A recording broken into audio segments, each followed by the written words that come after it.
Good morning friends, आपका स्वागत है हमारे YouTube channel Learning Point with Abhishek में डेली स्टेनो डिक्टेशन के लिए 80 शब्द प्रति minute dictation start.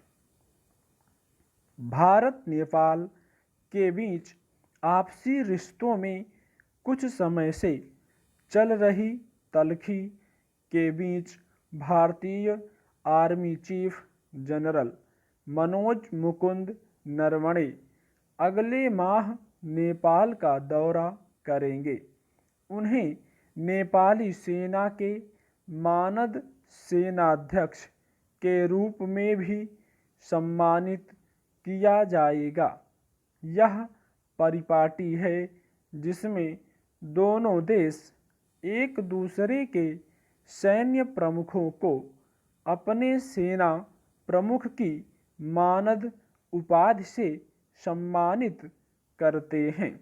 General Naravane का यह दौरा ऐसे वक्त में हो रहा है जब चीन के इशारे पर नेपाल लगातार भारत को उकसाने वाला बर्ताव कर रहा है। भारत हमेशा नेपाल का हितैषी रहा है, इसीलिए हर कदम पर नेपाल का साथ देता रहा है। भारत के दूसरे अन्य पड़ोसी देशों से ऐसे गहरे संबंध कभी भी नहीं रह पाए। इसकी बड़ी वजह यही है कि भारत नेपाल के संबंधों की जड़ें अतीत से जुड़ी हैं। खुद नरवणे भी पिछले दिनों कह चुके हैं कि नेपाल के साथ भारत के संबंध पहले भी अच्छे रहे हैं और आगे भी रहने वाले हैं।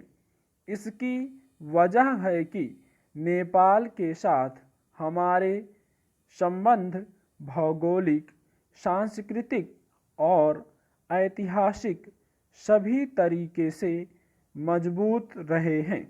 लेकिन चाहे वह भारत के लिपुलेख, लिम्पियू धारा और काला पानी इलाके को अपने नक्शे में शामिल करने की बात हो या फिर नेपाल की संसद के विशेष अधिवेशन में संविधान संशोधन कराने का मसला हो, नेपाल के प्रधानमंत्री केपी शर्मा ओली जिस तरह से चीन की गोदी में बैठे नजर आए हैं, इन रिश्तों में खटास आना स्वाभाविक ही है। नेपाल इस बात को शायद भूल बैठा है कि किस तरह से पिछले एक दशक के दौरान ऐसी चीनी संस्थाओं का जाल समूचे नेपाल में फैल चुका है, जो वहाँ के युवाओं को गुमराह कर भारत विरोधी माहौल बनाने में जुटी है। इतना ही नहीं, नेपाल की उस जीवन शैली पर चोट पहुँचाने के भी प्रयास हो रहे हैं जो भारत से मिलती जुलती हैं। भारत विरोध के नाम पर नेपाल में इन दिनों यह भ्रम फैलाने का काम भी खूब हो रहा है कि भारत फिर से नेपाल को हिंदू राष्ट्र के रूप में देखना चाहता है। सचमुच यह तथ्य हास्यास्पद ही है कि जब भारत खुद धर्मनिरपेक्ष राष्ट्र है तो वह भला नेपाल के लिए ऐसा क्यों सोचेगा। नरवणे की नेपाल यात्रा से दोनों देशों के बीच आपसी रिश्तों की बर्फ पिघलेगी, यह उम्मीद की जानी चाहिए।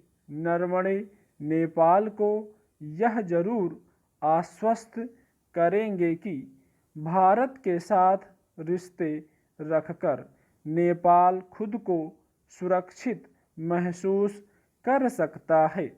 नेपाल और भारत के बीच आपसी विवाद बातचीत से हल करने की पहले से ही द्विपक्षीय संधि है।